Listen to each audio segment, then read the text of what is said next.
Selamat malam, Bapak Ibu, saudara-saudara sebangsa setanah air.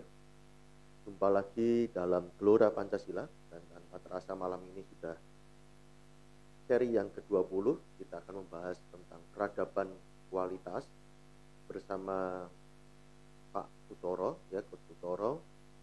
Dan malam hari ini tentu menarik, sangat bermanfaat bagi kita semua.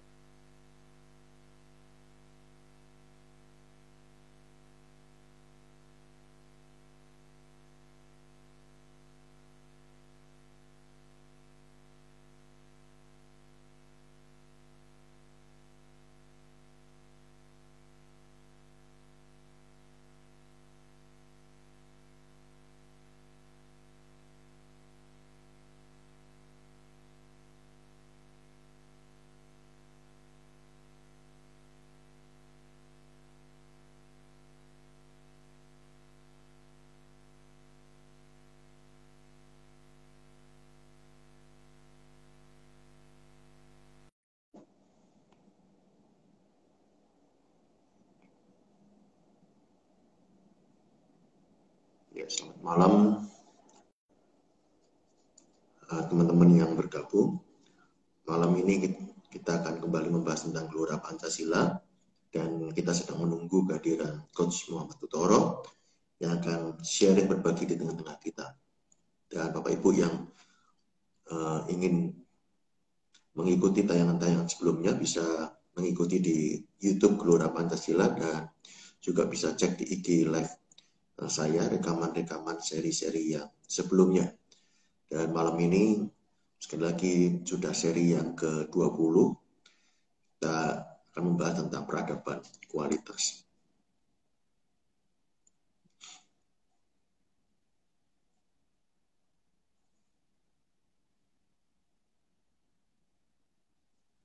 Dan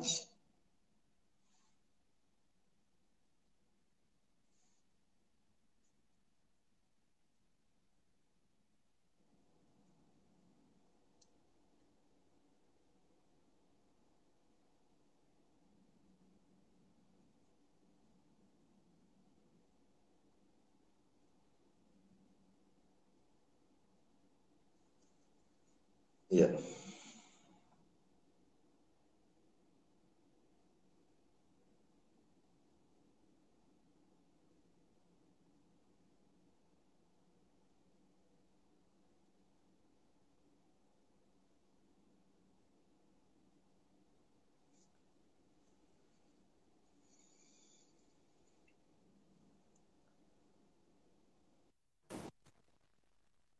Selamat malam, Pak. Selamat malam Mas Albert, apa kabar? Ya, baik Pak, luar biasa. Suara saya apakah bisa terdengar, Pak? Dengan baik? Terdengar Mas Albert, terdengar. Ya. Suara saya juga ya? Ya, terima kasih nih Pak Pras. Maksudnya padahal lagi habis conference ya. Saya takut. Ya. Ini ada Pak Prasetya data. Ya, padahal habis konferensi Metacoach. Oh iya, nih kita lagi ada konferensi Metacoach. Selamat malam. Assalamualaikum warahmatullahi wabarakatuh. Waalaikumsalam warahmatullahi wabarakatuh. Selamat malam Mas Albert. Saudara-saudara bangsa setanah air, dan selamat bergabung kembali, selamat berjumpa kembali dalam Gelora Pancasila. Yang malam hari ini tidak terasa sudah seri ke-20, dan seri ke-20. Ya, malam ini akan membahas peradaban pelayanan. Dan ya. Bapak Ibu yang ingin mengikuti sebelum-sebelumnya, ya, rekamannya ada di YouTube Gelora Pancasila dan di IG Live.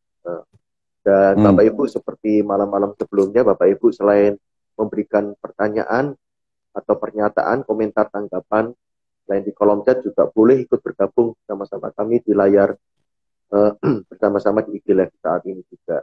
Dan Bapak Ibu juga masih boleh meninggalkan komentar di IG maupun di YouTube. Nah, sebelum kita lanjutkan, saya ingin mengutip sebuah quote dari Tony Alessandra. Menjadi setara dalam hal harga dan kualitas hanya membawa Anda ke dalam permainan, tetapi pelayanan akan membuat Anda memenangkan pertandingan. Nah, ini begitu pentingnya pelayanan gitu ya, kualitas pelayanan ini. Nah, cuman karena ini adalah channel Gelora Pancasila, ini kan kemudian pertanyaannya dihubungkan dengan Pancasila gitu Pak. Nah, ini gimana kaitannya antara Pancasila dengan pelayanan? Iya, oke. Terima kasih Mas Albert yang telah membuka dengan quote yang sangat relevan dengan topik kita pada malam hari ini ya. Dan senang sekali pada malam hari ini bisa berjumpa kembali dengan sahabat-sahabat penggemar Gelora Pancasila dari Sabang sampai Merauke, dari Miangas sampai Pulau Rote. Senang sekali kita bisa bertemu dalam suasana kebangsaan yang sangat membahagiakan. Dan pada malam hari ini kita akan membahas topik yang sangat spesial dan istimewa ini Mas. Jadi peradaban pelayanan. Karena mungkin banyak orang yang tidak menyadari atau mungkin sudah sangat menyadari bahwa Pancasila membawa atau memberikan amanat kepada kita tentang pelayanan. Jadi dari sila ke-1 sampai sila ke-5, ini semuanya memberi amanat pelayanan. Pelayanan kepada Tuhan sebagai abdi, ibadah kepada Tuhan. Kemudian yang kedua, pelayanan kepada manusia, kemanusiaan yang adil dan beradab. Yang ketiga, pelayanan pada persatuan. Makanya kepentingan bangsa dan negara, kepentingan persatuan di atas kepentingan pribadi dan golongan, karena semangat pelayanan. Kemudian yang keempat adalah pelayanan terhadap demokrasi atau musyawarah. Jadi kita melayani demokrasi, karena demokrasi atau musyawarah tanpa pelayanan, tanpa jiwa pelayanan sulit untuk dilakukan. Kalau kita masih menggunakan ego, masih menggunakan silo mentality, musyawarah susah untuk dilakukan Mas. Kemudian apalagi yang kelima yaitu keadilan sosial bagi seluruh rakyat Indonesia, kebayang gitu ya, dengan logika yang paling sederhana pun ini tidak mungkin kita lakukan tanpa pelayanan. Dan artinya apa? Artinya Pancasila ini mengamanatkan kepada kita semua, seluruh bangsa Indonesia, tentang peradaban pelayanan. Dan bangsa Indonesia ini telah diakui, telah dikonfirmasi oleh para founding fathers kita. Kita ini adalah bangsa yang paling pintar melayani, paling punya keahlian melayani. Betapa bangsa Indonesia ini terkenal dimanapun ya, mau suku bangsa apapun gitu yang ada di Indonesia, terkenal dengan sopan santunnya, menghargai alam, menghargai lingkungan, menghargai tamu. Kita ini adalah bangsa yang melayani. Dan beberapa dekade memang akhirnya kita sempat melupakan itu. Dan sekarang semoga salah satunya adalah IG Live kita ini semoga menjadi pengingat bagi kita semua, seluruh bangsa Indonesia, semua generasi, lintas generasi, bahwa kita ini adalah melayani. Hubungannya dengan Pancasila itu. Dan kalau sudah sepakat bahwa kita adalah bangsa yang melayani, bukan bangsa yang dilayani gitu ya, bangsa yang memberi, bukan bangsa yang meminta gitu ya, maka akhirnya seluruh elemen-elemen yang ada di dalam Pancasila dan seluruh aliran operasional di kehidupan kita sehari-hari, di baik kehidupan pribadi, kehidupan bermasyarakat, akan menjadi masuk akal Mas. Karena apa? Ketika kita hanya memiliki mindset dilayani, kemudian mindset meminta, maka hal-hal yang terjadi dalam kehidupan sehari-hari akan muncul banyak masalah, akan muncul banyak komplain, akan muncul banyak demonstrasi, keluhan dan sebagainya. Tidak puas dengan kebijakan atau performan kinerja dari pemerintah misalnya. Ini kan mentalitas dilayani gitu. Mentalitas meminta, bukan mentalitas memberi atau mentalitas melayani. Menurut Pancasila, cara terbaik untuk memberikan mungkin kritik kepada orang yang ingin kita kritik adalah dengan melayani. Melayani dengan cara apa yang Anda butuhkan. Misalnya kita bertanya kepada alih-alih kita demonstrasi gitu ya. Lebih baik kita bertanya, bersurat kepada pemerintah, apa yang bisa kami lakukan apa yang bisa kami kontribusikan agar agar kesulitan yang Anda hadapi bisa berjalan dengan baik. Nah, ini contohnya seperti itu, Mas. Akhir-akhir ini banyak mentalitas-mentalitas meminta yang bukan mentalitas bangsa Indonesia terjadi. Karena mungkin tidak tahu ya, karena mungkin tidak menyadari, dan akhirnya terjadi hal-hal yang tidak kita inginkan. Hal-hal yang tidak mencerminkan kehidupan berbangsa atau hal-hal yang tidak mencerminkan budaya bangsa Indonesia. Itu mungkin Mas secara umum yang ingin Ya, kita bahas pada malam hari ini. ya. Ini sudah ditunjukkan secara detail dan spesifik setiap pasalnya itu tidak ada yang Ya, berbicara tentang diri sendiri. Kalau dengan bahasa saya yes, menangkapnya begitu ya. Jadi sila iya betul. pertama bicara tentang untuk Mm-mm. Tuhan, lalu Untuk Tuhan, lalu yang kedua untuk manusia, untuk sesama, yes. yang ketiga Mm-mm. untuk bangsa, kepentingan bangsa yang lebih Iya, besar, lalu juga yep, keempat juga sama sebenarnya, musyawarah untuk mufakat demi kepentingan yang lebih banyak ya, lebih iya. bersama, lalu keadilan pun juga.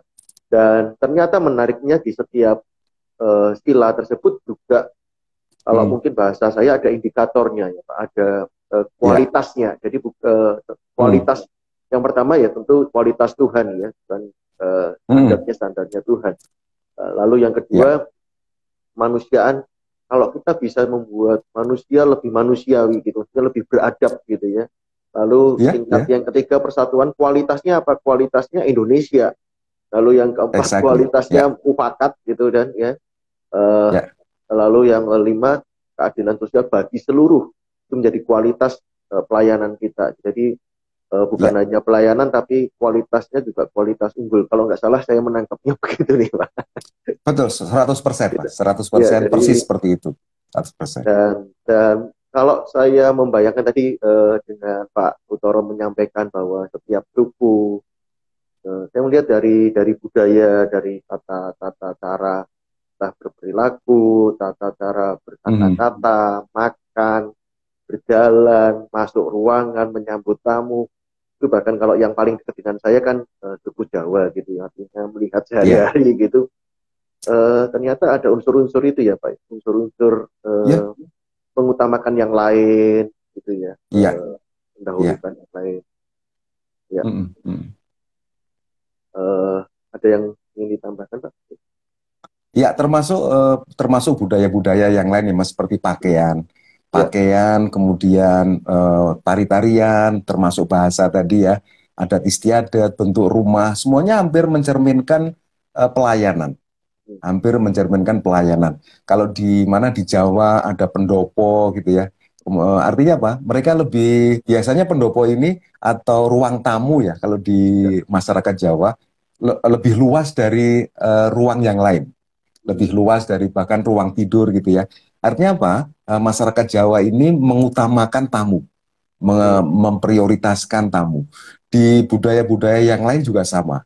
Bahkan mereka di apa budaya-budaya di Sumatera, Kalimantan, Sulawesi, termasuk di Papua, mereka menspesialkan atau mendesain rumah itu sedemikian rupa sehingga apa namanya siap kalau ada tamu gitu ya.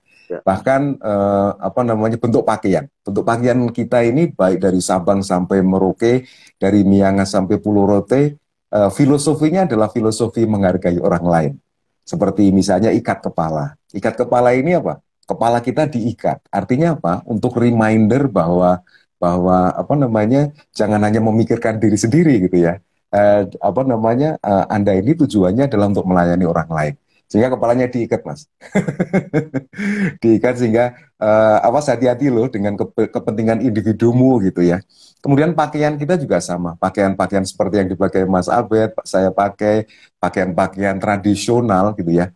Itu sama mencerminkan bahwa kesiapan untuk melayani orang lain. Apa namanya biasanya apa namanya kita menunjukkan apa ya keterbukaan, kemudian kesiapan untuk melayani, kemudian apa ya mementingkan orang lain, mendahulukan orang lain. Kemudian bahasa-bahasa pun juga sama. Kita menggunakan bahasa yang lebih halus untuk orang lain gitu ya. Kalau di Jawa misalnya ada beberapa apa namanya istilah atau kata atau tingkatan ya untuk menghormati orang lain, tetapi untuk diri sendiri paling cuman Kasar. aku, saya, cuman sedikit gitu ya. Lebih banyak untuk orang lain. Apa namanya, kue, siro gitu ya. Panjenengan, panjenengan Panjenengan. ningsun. Iya. Ya, betul. Banyak gitu. Dan itu terjadi ternyata di hampir hampir semua bahasa di Indonesia. Jadi mereka lebih menspesialkan orang lain daripada menspesialkan diri sendiri gitu.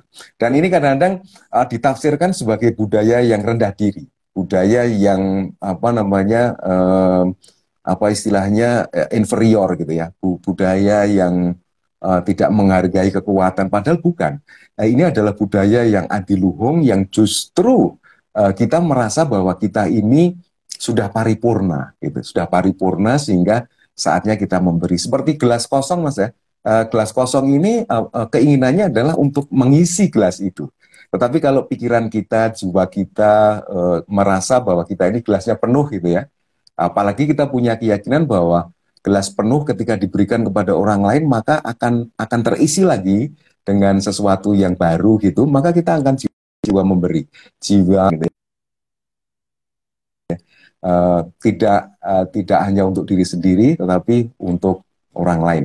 Dan peradaban pelayanan ini Mas, peradaban yang mungkin banyak dilupakan sekarang ini sehingga timbul permasalahan, banyak permasalahan gitu ya di dalam bangsa kita ini, baik permasalahan ekonomi, permasalahan mungkin spiritual, permasalahan sosial, permasalahan politik, permasalahan budaya, termasuk permasalahan pendidikan dan permasalahan-permasalahan yang lain, karena mungkin kita melupakan tentang peradaban pelayanan atau service excellent, pelayanan unggul. Dan kita kita bisa memahami hampir di semua lini dari 5 sila itu. Kalau kita melayani Tuhan dengan pelayanan yang excellent, maka kita akan tenang. Kita menjadi pribadi yang tenang, damai, bahagia gitu ya. Kemudian kalau kita memiliki budaya atau mindset pelayanan unggul kepada manusia, maka otomatis kita akan diberi value oleh orang lain. Dan kita akan dibutuhkan oleh orang lain, karena kita memberi added value pada mereka. Kemudian kalau kita memberikan service excellent kepada persatuan, kolaborasi, maka kita akan disukai oleh banyak orang, kita akan didekati oleh banyak orang, karena setiap kita ada di situ terjadi kolaborasi. Setiap kita ada di situ yang tadinya konflik menjadi kolaborasi. Demikian juga yang 4. Kita juga memberikan service excellent untuk musyawarah, untuk mufakat. Kita setiap ada di situ tidak pernah ada perbedaan pendapat. Bukan berarti ada represi gitu ya untuk menyamakan pendapat, bukan. Tetapi karena kita mengembangkan budaya memahami, kita mengajak orang lain untuk saling memahami dan akhirnya mencari kesamaan. Mencari kesamaan-kesamaan apa yang bisa kita miliki untuk membahas hal-hal yang sedang kita hadapi. Sehingga apa? Akhirnya tidak ada perbedaan karena kita mencari kesamaan, bukan mencari perbedaan. Nah, kemudian yang kelima, keadilan sosial, tidak ada orang yang menderita gitu ya. Karena kita saling berbagi, kita saling melayani, kita memiliki mindset memberi kepada orang lain gitu. Dan tentu ini tidak hanya domainnya pemerintah gitu ya, tetapi domainnya seluruh rakyat Indonesia, tidak hanya domainnya organisasi tertentu, tetapi ini adalah domainnya kita seluruh rakyat Indonesia, karena ini adalah nilai-nilai bangsa Indonesia yang diamanat Pancasila. Gitu Mas. Ya, saya tadi jadi kepikir juga tadi yang bahasa dari sisi bahasa itu ada ngopo kasar, ngopo halus, ya, ngomo matio, ngomo halus, gitu. Jadi istilahnya kalau untuk orang lain makin dibuat makin mulia, sementara untuk diri saya nggak apa-apa kasar. Makin rendah. Iya, nggak apa-apa kasar. Nggak apa-apa dikasarin gitu kan. Lalu benar. Saya ingat kalau istilahnya ada hajat itu aja punya among tamu. Jadi orang tuh disambut dari awal aja. Jangan sampai sendirian gitu ya, jangan sampai kayak orang linglung nggak ada yang nemenin gitu kan ya. Lalu buat juga siapa yang nemenin pun dalam budaya-budaya yang pernah saya ikuti itu juga ditugaskan yang sesuai gitu, sederajat gitu ya, memuliakan gitu. Jadi yang nyambut pun harus sederajat. Lalu tinggi tiang pintu gitu yang biasanya lebih pendek dari tinggi orang gitu. Jadi harus menundukkan. Lalu banyak. Lalu ketika melewati orang tua dulu jalan gitu harus berunduk gitu ya. sekarang Ya, udah hilang. Lalu ketika menunjuk itu kan menunjukkan ke sana, begitu kan ini ya. kualitas tapi orang lain gitu, bukan untuk diri gitu ya. Sehingga kurang kan sekarang kualitasnya untuk diri bukan yang lain gitu ya, bukan Iya, orang lain gitu. betul. Jadi Hmm. luar biasa itu, ada banyak filosofi Iya. yang ternyata Hmm. menjadi ada nilai-nilai di Yes, balik balik itu gitu ya, untuk betul. sudah Dan ada di bahkan dalam. bahkan di dan bahkan di budaya kita, Mas, apa namanya, rumah baru itu dihargai, ada cara penghormatannya. Betul, Anak lahir baru gitu ya, bayi baru itu di budaya betul. kita sangat dihargai, Mas. Hmm, Ada acara-acara ritual yang betul. kita lakukan untuk menyambut mereka. Padahal bayi ini kan makhluk yang belum bisa apa-apa, tetapi budaya kita meyakini bahwa mereka adalah makhluk baru, mereka adalah tamu baru gitu ya. Tidak hanya bayi, orang yang meninggal pun gitu ya, tidak dikubur begitu Biarkan aja gitu kan, ya. tetapi ada upacaranya, didoakan bareng-bareng sampai 7 hari, sampai 40 hari gitu ya. Apa namanya, kemudian disemayamkan supaya orang-orang pada berziarah mendoakan kayak gitu. Ini budaya-budaya yang kemungkinan di negara-negara lain mungkin tidak seintensif di tempat kita ya. Jadi eh, apa, termasuk kalau nggak salah sebelum lahir Pak bayi ya, ada mitoni itu kalau Sebelum nggak salah, lahir ya ada ya sebelum mitoni. mitoni ya.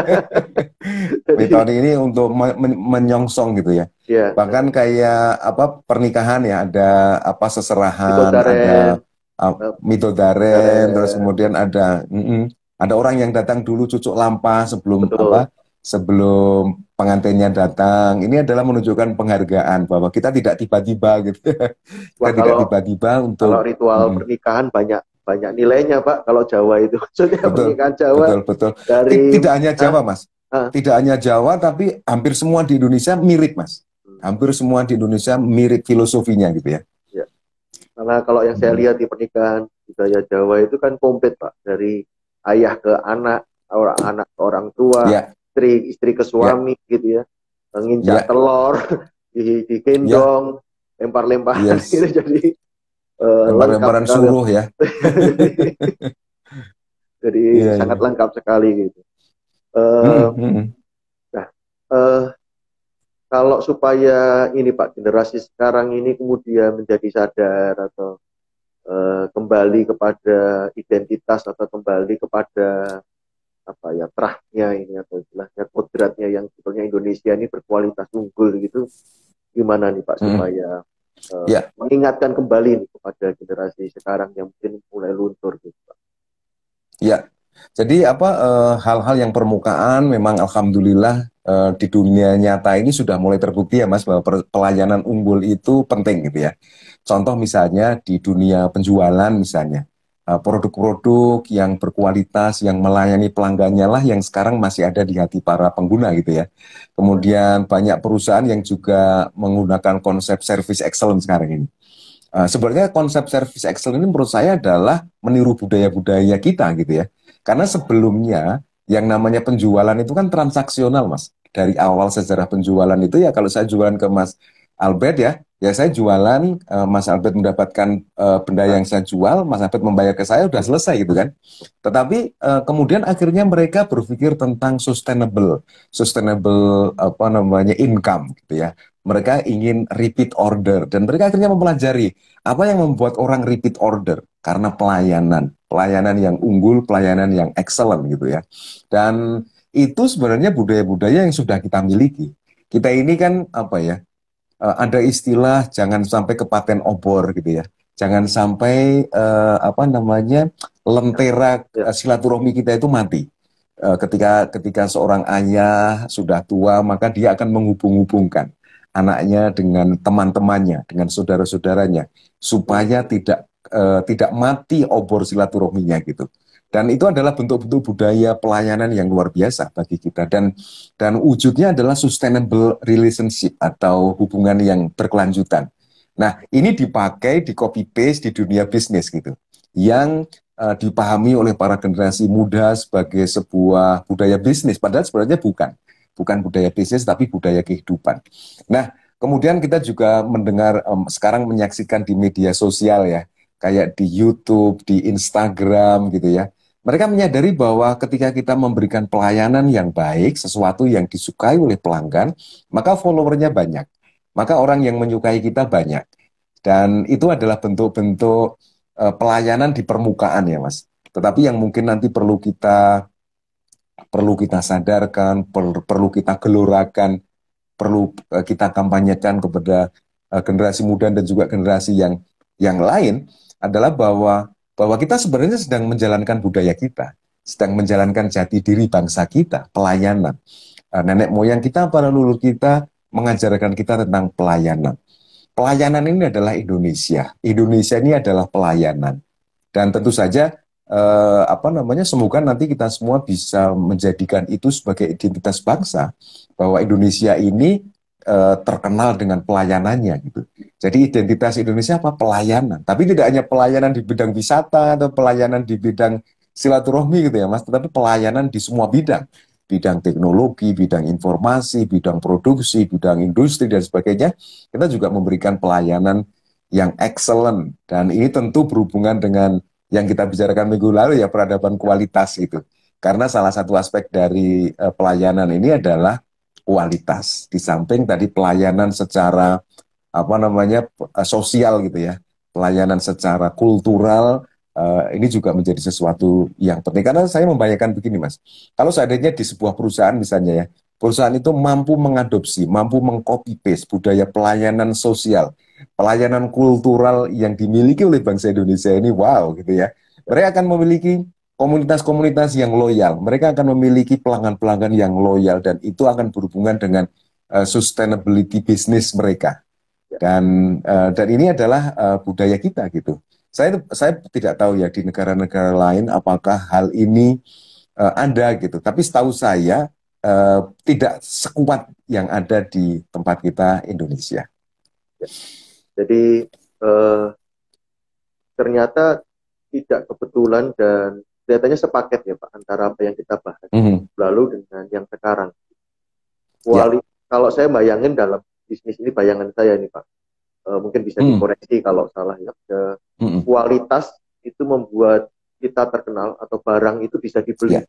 Tetapi pelayanan itu membuat sustainable tadi, atau istilahnya kalau kita pengen membangun brand, maka pelayanan yang diberikan. Exactly. Dan Indonesia juga bersyukur gitu, pemerintah bukan hanya meningkatkan kualitas produk, tetapi juga membangun sebuah kesan. Jadi ketika wisatawan kunjungan ke Indonesia itu juga bisa membeli barang-barang berkualitas, tetapi juga punya kesan gitu, excellent. Jadi atmosfernya atau kesannya ini yang dibangun juga gitu. Jadi bagaimana kemudian sekarang ini Borobudur desa di sekitarnya dibangun gitu supaya menimbulkan kesan, bukan hanya datang dan berfoto di Borobudur, tetapi juga ada kesan gitu yang diingat, memorable gitu ya. Jadi memorable, betul. Ya, betul. Jadi kualitas dan servis ini dua hal yang saling melengkapi gitu. Kalau saling melengkapi. Dalam pandangan saya, kemudian seperti bisnis kan begitu, di kualitas membuat barang kita awareness gitu ya. Tetapi kalau membuat kesetiaan dalam customer tadi, kalau istilahnya Pak Uttoro repeat tadi ya, kita beri ya, Pak. Jadi servisnya yang kita berikan untuk membangun kesetiaan pelanggan gitu ya. Kalau dan ini juga gimana Pak? Dan ini juga berkaitan dengan topik kita minggu sebelumnya Mas, peradaban keamanan. Peradaban keamanan ini juga fondasi dari kualitas dan pelayanan gitu kan. Kalau keamanannya nggak ada, maka sekualitas apapun barang juga nggak ada artinya gitu. Kemudian pelayanan sebagus apapun, kalau ternyata nggak aman gitu ya, juga nggak ada artinya gitu kan. Jadi keamanan, kualitas, dan pelayanan ini memang tiga serangkai yang wow gitu ya, yang manusiawi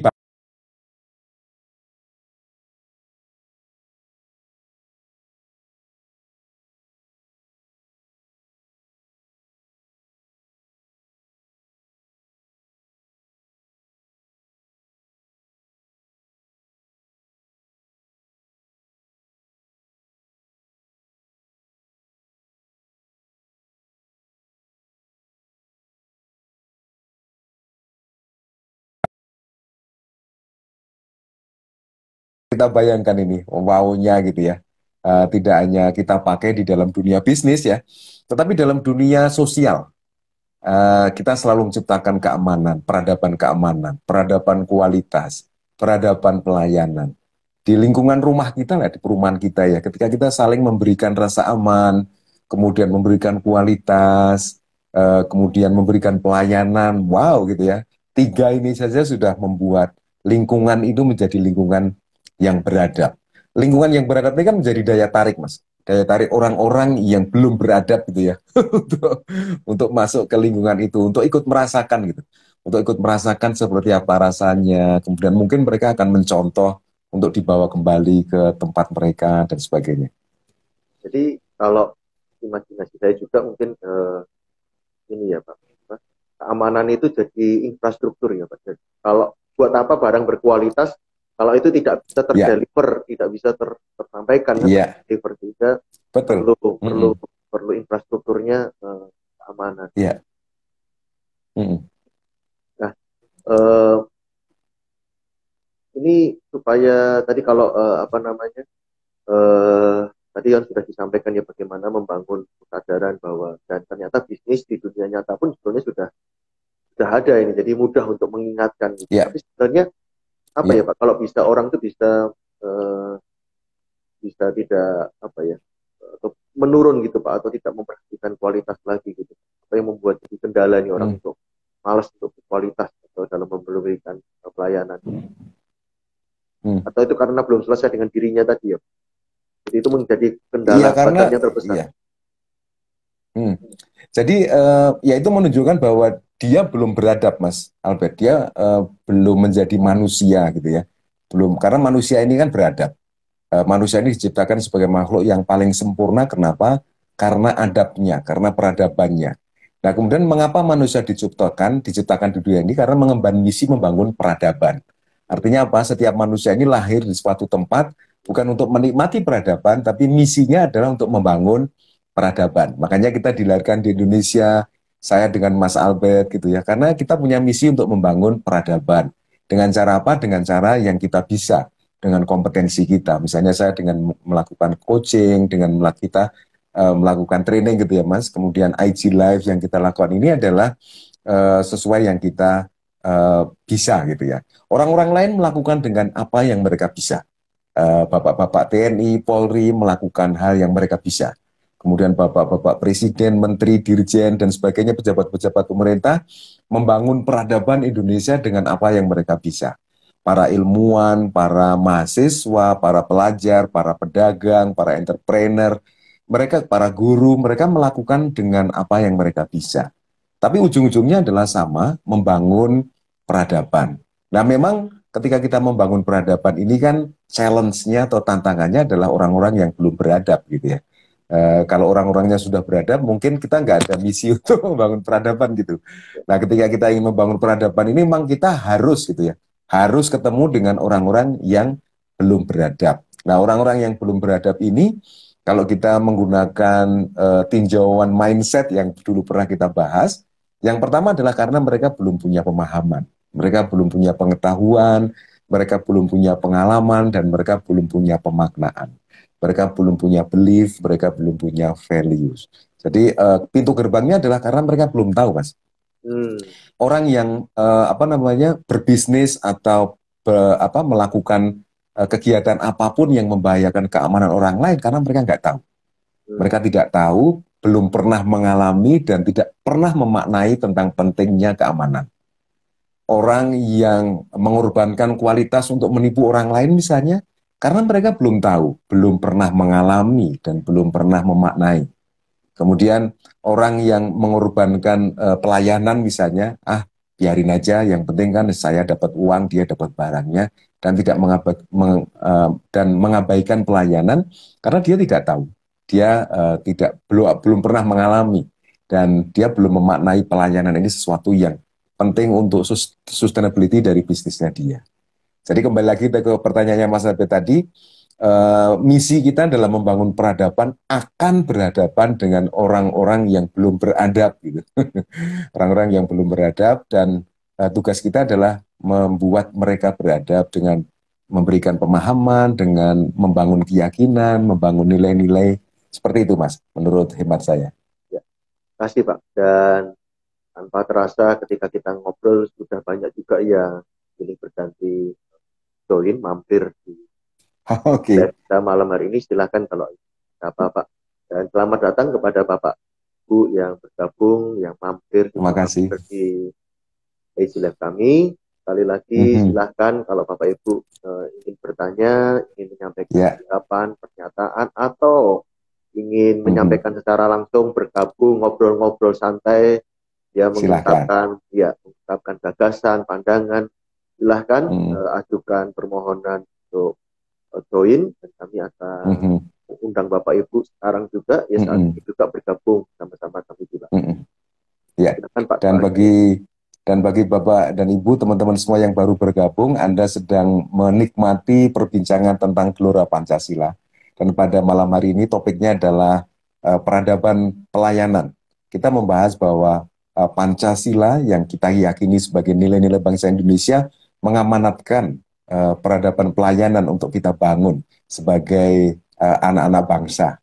Dan kenapa ini menjadi amanat Pancasila? Karena para founding fathers kita, para pemimpin-pemimpin kita dahulu sudah memikirkan bahwa bangsa Indonesia ini adalah bangsa yang melayani, bangsa yang melayani unggul.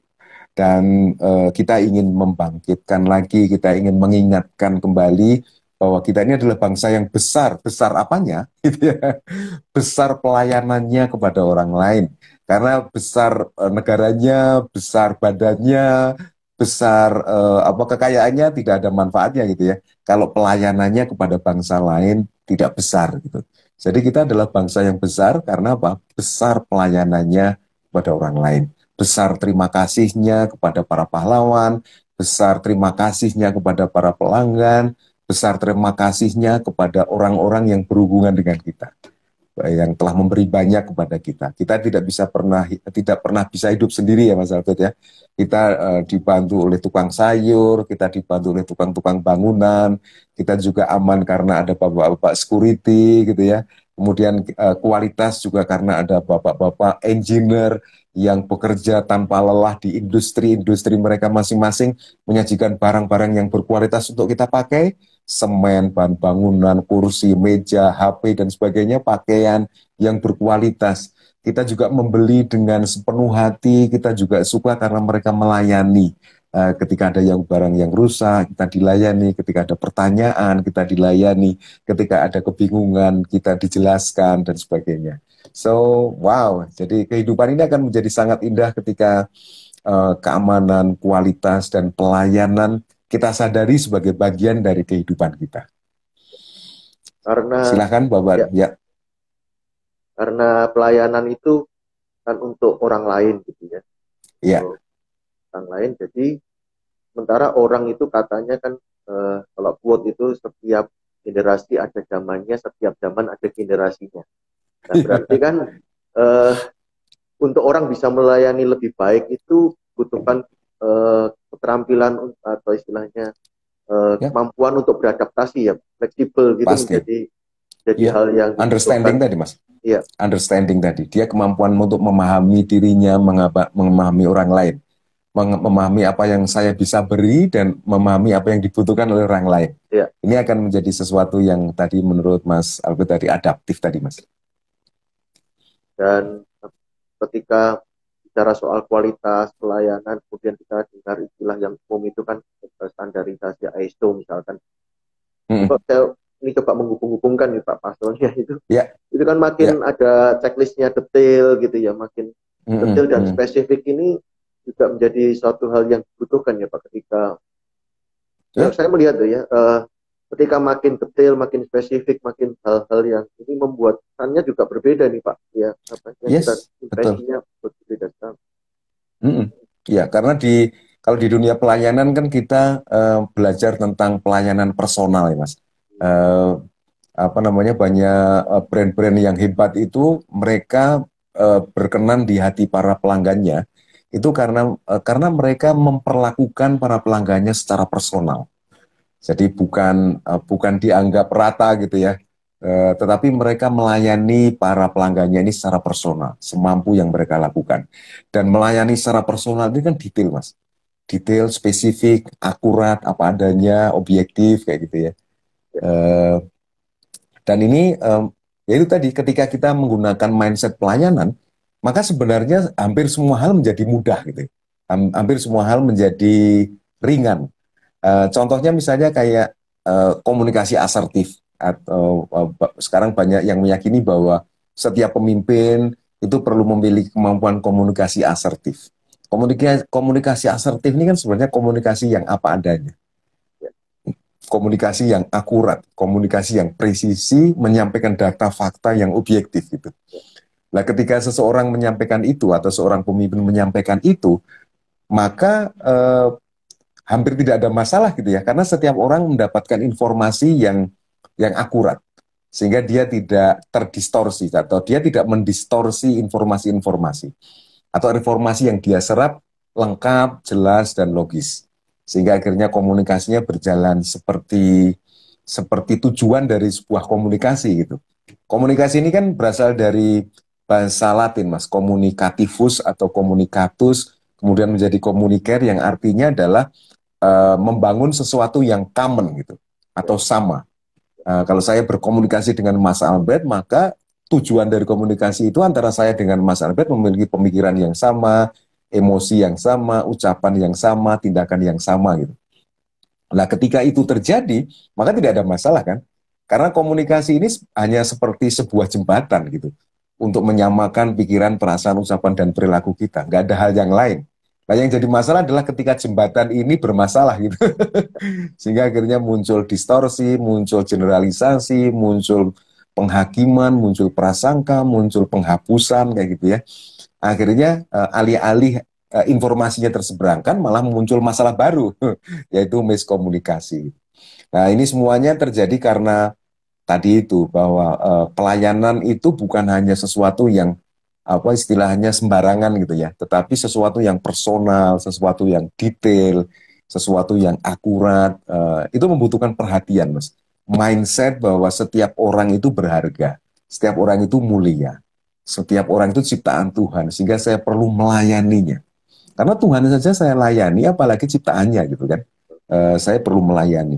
Tanpa itu maka kita akan memberikan pelayanan yang sembarangan, tergeneralisir, kemudian menyamakan orang dengan orang yang lain, dan apa ya mungkin mendistorsi atau bahkan tidak memuliakan mereka atau tidak menghargai mereka. Ya, tadi beberapa kata ya, kata kunci keyword itu disampaikan oleh Pak Utoro. Jadi apa yang kita bicarakan malam hari ini itu bukan sesuatu yang abstrak atau fakta atau mungkin anugerah tertentu gitu buat seseorang ya, tapi bisa dipelajari gitu ya. Jadi misalkan tadi kemampuan komunikasi gitu, bagaimana menyamakan komunikasi tadi, lalu juga sebelumnya bahwa kita berubah dimulai dari tahu, lalu kemudian memahami, memaknai, dan ada beberapa hal yang tadi disampaikan itu bukan sesuatu yang abstrak gitu ya, bisa dipelajari bagaimana kemudian kita bisa lebih lentur. Dan silakan kalau Bapak Ibu ingin belajar bisa menghubungi Coach Utoro gitu ya. Jadi selain ada program-program coach, juga ada program NLP gitu ya Pak ya. Jadi kita akan kita sedang menyiapkan kembali NLP gitu ya. Jadi Bapak Ibu silahkan kontak Pak Utoro jika membutuhkan ya belajar beberapa keterampilan sehingga hidup ini jauh lebih hidup gitu ya, lebih berdaya guna gitu, lebih berdaya dengan kita bisa dengan kita belajar. Nah, silakan Bapak Ibu untuk kontak dan komen atau DM ya, Japri ke Pak Utoro di Instagram Pak Utoro atau di Gelora Pancasila ya. Ya. Silakan. Gelora Pancasila juga ada channel YouTube-nya Bapak dan Ibu sekalian. Kalau Bapak dan Ibu sekalian ingin melihat tayangan-tayangan episode sebelumnya, silahkan bisa kunjungi channel YouTube Gelora Pancasila. Pastikan di sana ada saya dan Mas Albert karena apa namanya, sepertinya ada beberapa channel yang namanya hampir sama ya Mas, Gelora Pancasila. Tetapi ada nanti silakan pastikan di sana ada saya dengan Mas Albert karena kelihatan fotonya. Kemudian bisa juga bagi Bapak dan Ibu sekalian bisa melihat di apa namanya video di Instagram dari Mas Albert ya, atau di apa namanya bisa melihat di sana. Jadi di IGTV. Jadi banyak yang bisa kita lakukan untuk melihatnya, dan kalau ada feedback, masukan, saran untuk kegiatan ini, silahkan apa dengan senang hati kami menerima masukan dari teman-teman semua. Dan terima kasih yang masih terus bertahan. Saya lihat ada yang masih bertahan. Terima kasih. Silahkan juga jika ada pernyataan atau pernyataan tanggapan, dan sekali lagi juga terbuka, kami mengundang Bapak Ibu boleh saat ini juga gitu ya bergabung bersama kami di layar ini, bercakap-cakap dengan kami dan ngobrol, memberikan gagasan dan depan. Silahkan Bapak Ibu ajukan join, dan kami akan invite Bapak Ibu gabung di menarik sekali ini, tidak terasa. Sekian menit lalu. Iya. Ya, jadi apa namanya yang paling penting dari misi kita di IG Live malam hari ini adalah mengingatkan Mas Albert, merimain kita semua sebagai bangsa Indonesia, kita adalah bangsa yang melayani. Bangsa yang melayani itu tadi itu memang kita perlu kekuatan. Jadi sebelum melayani kita perlu kekuatan. Kita adalah bangsa-bangsa yang gelas penuh gitu ya. Kita adalah kelompok-kelompok gelas penuh. Nah, gelas penuh itu apakah perlu gelas penuh artinya saya perlu kaya dulu, pintar dulu, kuat dulu? Tidak seperti itu. Karena gelas penuh atau melayani adalah sebuah mindset. Mindset memberi. Banyak para penulis buku entrepreneur, banyak penulis buku tentang leadership mengatakan bahwa kalau Anda ingin kaya, maka gunakan mindset kaya. Mindset kaya ini artinya apa? Sebenarnya adalah mindset berkelimpahan.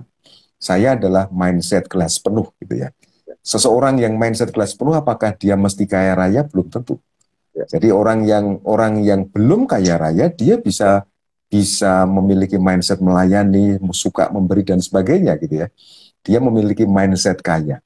Karena mungkin hampir 100% dia punya mindset bahwa saya hanya memberi dan saya tidak akan meminta gitu. Meskipun saya hanya memberi yang bisa saya berikan, tapi saya tidak pernah berpikir sedikit pun untuk meminta. Ini disebut dengan mindset kaya. Nah, orang yang hartanya banyak bisa saja dia memiliki mindset miskin. Karena dia selalu berusaha untuk meminta, bahkan memintanya dengan paksa lagi gitu ya. Atau malah mengambilnya dengan diam-diam. Atau mengambilnya dengan diam-diam ya, meminta dengan paksa. Atau ini namanya perampokan atau pencurian. Ada yang mengambilnya diam-diam disebut dengan korupsi atau kolusi gitu ya. Kemudian ya berbagai hal yang bermindset meminta itu membuat kita jadi tidak kita dijauhi sama orang, membuat kita dijauhi oleh pelanggan kita, dan tentu ini membuat kita menjadi kerdil gitu ya, karena kita menjadi gelas kosong. Bayangkan kalau suatu saat kita tidak punya apa-apa, maka kita tidak punya ketahanan gitulah untuk berjuang bagaimana supaya survive, karena kita sudah terbiasa meminta. Seperti yang tadi contohnya saya sampaikan, contohnya di awal tadi ya, budaya mengkritik gitu ya, budaya demonstrasi untuk mengkritik kinerja dari orang lain gitu ya. Ini adalah budaya-budaya meminta, bukan budaya memberi gitu ya. Kemudian budaya menyalahkan orang lain itu juga budaya meminta, karena merasa bahwa sesuatu yang ideal itu miliknya. Gitu. Kayak misalnya ketika kita kesal dengan kemacetan misalnya, kita merasa bahwa kelancaran itu milik saya. Ketika saya kesal, saya sedang sakit misalnya, saya merasa bahwa kesehatan itu milik saya. Seseorang yang berpikir bahwa ini adalah milik saya, itu karena dia mindsetnya adalah mindset meminta, bukan memberi gitu ya. Sehingga akhirnya ketika kehilangan dia sedih. Ketika dia tidak memilikinya, maka dia akhirnya pontang-panting pikirannya, stres dan sebagainya. Berbeda dengan melayani. bahwa apa yang saya miliki ini bukan saya miliki sebenarnya. Ini adalah amanah gitu ya. Saya berada di muka bumi ini bukan milik saya, bumi ini miliknya Tuhan. Dan saya berada di muka bumi ini dengan segala identitas saya. Ini bukan milik saya, tetapi ini adalah tugas yang diberikan oleh Tuhan dengan sumber daya yang saya miliki. Saya bisa bicara, saya bisa berjalan, saya bisa berpikir.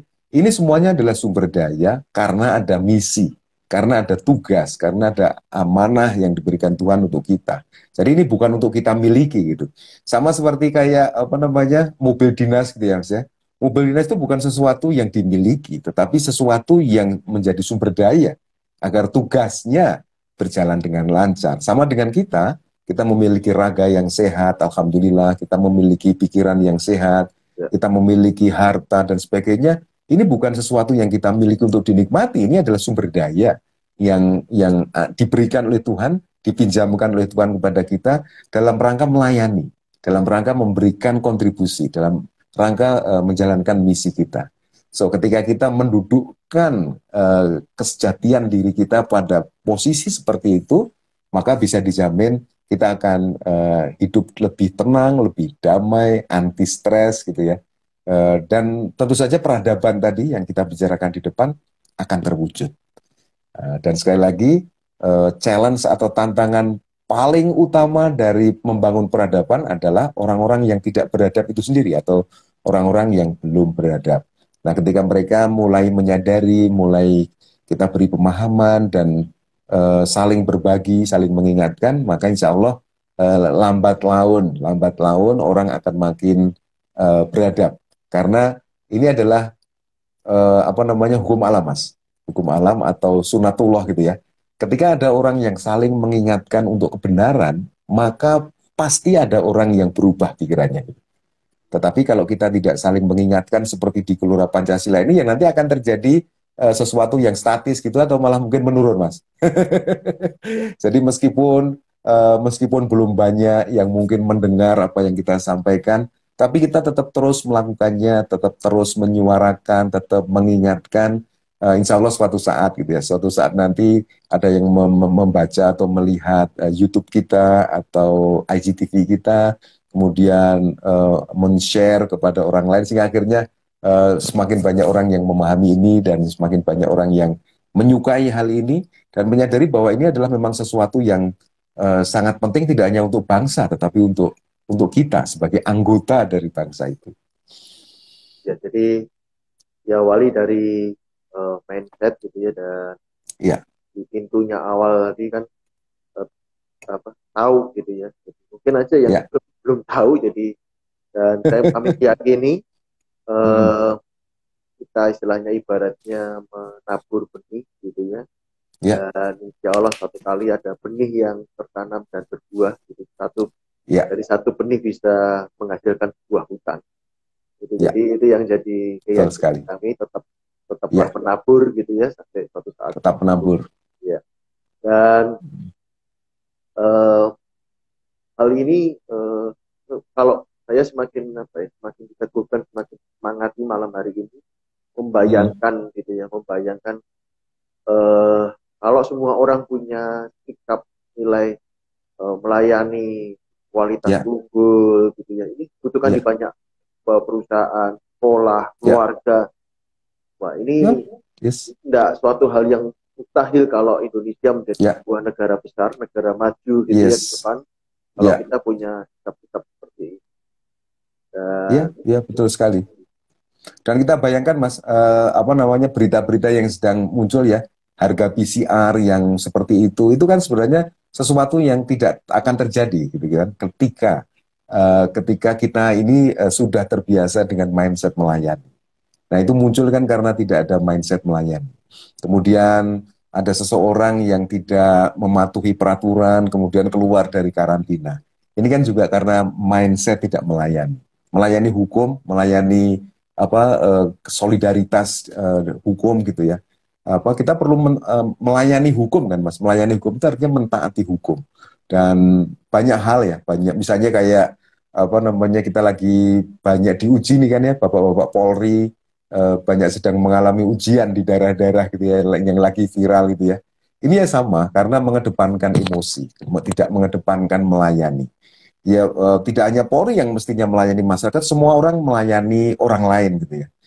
Bayangkan kalau kita melayani orang lain, maka tragedi-tragedi yang kita saksikan secara viral itu nggak akan terjadi. Ya, semoga ini paling tidak apa namanya, suara yang senyap ya dari Gelora Pancasila ini, semoga secara langsung maupun secara tidak langsung nanti banyak didengar oleh seluruh Amin. masyarakat Indonesia, sehingga hal-hal yang tidak perlu terjadi bagi sebuah bangsa besar seperti Indonesia yang terkenal dengan bangsa melayani gitu ya, eh, apa namanya, hal-hal yang kecil, hal-hal yang remeh, hal-hal yang tidak mulia seperti itu semoga aja tidak pernah terjadi lagi gitu ya. Dan saya percaya sebenarnya ini mungkin bukan hal yang sulit ya Pak, kalau setiap Yes, ya. setiap setiap kali kita melihat kiri kanan budaya baik semua produk, lalu tadi kembali ke budaya, bahasa pun sudah menunjukkan hal itu. Kalau saya Mm-mm. mikirnya kalau ini kan jadi mudah Pak untuk masuk bawah sadar Pak, karena kan kita sedang tidak Ya, sedang tidak memikirkan gitu kan istilahnya, kita lihat iya. jadi hal yang biasa, jadi harusnya Mm-mm. itu juga mudah untuk terinstall dalam hidup kita, Ya. memberikan pelayanan, memberikan kualitas unggul Mm. kepada sama kita. Iya. Dan terima kasih buat Bapak Ibu. Ada yang mau ingin ditambahkan Pak sebelum kita akhiri malam hari? Ada yang Ya, tadi apa namanya, saya ingin tambahkan sedikit aja apa yang disampaikan oleh Mas Albert di kalimat terakhir tadi, bahwa ini adalah sesuatu yang mudah kalau kita tahu caranya. Dan bagi Bapak dan Ibu sekalian yang beberapa saat yang lalu belum mengikuti pembicaraan kita tentang mindset, sebenarnya apa namanya, peradaban melayani ini atau peradaban pelayanan, bagaimana kita menginstallnya dalam tubuh kita atau dalam diri kita adalah sesuatu yang sederhana. Dan saya ingin mengingatkan ada 3 hal yang berpengaruh di sana. Yang pertama adalah pemahaman kita. Pemahaman ini terdiri dari 3 hal: pengetahuan, pengalaman, dan pemaknaan. Apa yang kita ketahui atau perlu kita ketahui tentang melayani? Apa yang perlu kita alami? Coba sekali waktu saya melayani orang lain dan menikmati pelayanan orang lain. Apa yang akhirnya Anda alami? Kemudian dari apa yang Anda alami itu, apa makna yang Anda berikan? Dari situ saja kita akan mulai menyadari tentang pentingnya melayani. Kemudian setelah itu kita menuju ke belief. Setelah pemahaman, kita ke belief kita. Belief ini ada 3: identitas, power, dan intention. Kita kita kita mengidentikan diri kita. Siapa sih saya? Saya adalah pelayan. Saya seseorang yang melayani orang lain. Dan ingat bahwa menjadi orang yang melayani orang lain itu adalah orang yang bermartabat tinggi. Banyak orang yang menyalahartikan, Mas. Pelayan itu, mohon maaf ya, jongos, pembantu kayak gitu. Banyak yang menjatuhkan pemaknaannya. Padahal bukan gitu ya. Apa namanya, Tuhan yang Maha Kuasa itu adalah Maha melayani, gitu kan. Kemudian para tokoh-tokoh bangsa kita itu melayani rakyatnya. Kemudian melayani itu karena gelas kita penuh, karena kita abundance. Jadi berbanggalah melayani, karena melayani itu hanya bisa dilakukan oleh orang-orang yang memang gelasnya sudah penuh gitu. Kemudian yang kedua, power. Orang yang melayani itu adalah orang yang punya power. Tidak mungkin orang yang tidak punya power melayani. Kalaupun toh orang itu menghormati orang lain, takdim kepada orang lain karena dia tidak punya power, itu namanya bukan melayani, tetapi menghamba. Menghamba atau mengabdi gitu ya. Ya, dan itu berbeda dengan melayani. Kemudian melayani ini tentu memiliki intention. Saya punya tujuan besar. Tujuan besarnya adalah membangun budaya atau peradaban melayani. Kemudian saya menganggap bahwa melayani adalah sesuatu yang penting, sesuatu yang memang diperlukan oleh banyak orang termasuk saya, sesuatu yang saya sukai dan saya pilih, sesuatu yang menjadi prioritas, dan sesuatu yang saya ingin berpartisipasi melakukannya. Nah, ketika kita menggunakan alur berpikir seperti itu, maka insya Allah kita akan dengan mudah menjadi seseorang yang memiliki mindset melayani. Bagi teman-teman yang ingin serius atau intensif melatihnya, bisa menghubungi saya atau Mas Albert untuk request. ya, Request dalam bentuk training atau coaching sesuai yang Anda butuhkan. Silakan Mas Albert. ya, jadi sudah disampaikan sebagai wrapping tadi yang terakhir, mudah, apa yang harus masuk dulu ini sebabnya kalau tidak kan udah blocking gitu ya. Jadi ini mudah dan jadi pengalaman. Jadi saya ingat ketika tadi Pak Toro menyampaikan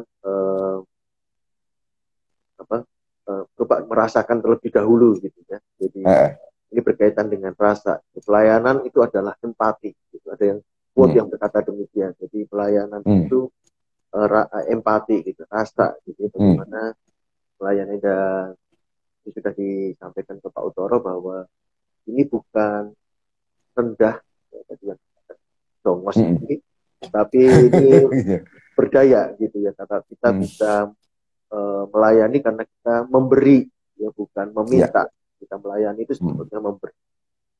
Terima kasih Pak buat malam hari ini. Sama-sama sampai terima kasih. Teman Bapak Ibu saudara-saudara yang bersama-sama kami. Sekali lagi silahkan kalau ada pertanyaan, ada request topik, ada tanggapan, ada permohonan untuk belajar ya, tentang komunikasi, tentang pemaknaan, bagaimana lebih adaptif dan sebagainya, bisa menghubungi Pak Utoro. Dan ya silahkan juga sekali lagi kunjungi YouTube kami dan di TV. Jadi silahkan untuk bisa menikmati tayangan. Terima kasih. Sampai ditunggu kehadiran Bapak Ibu juga kembali. Terima kasih. Assalamualaikum warahmatullahi wabarakatuh. Terima kasih, sampai ketemu lagi. Salam sehat. Ya.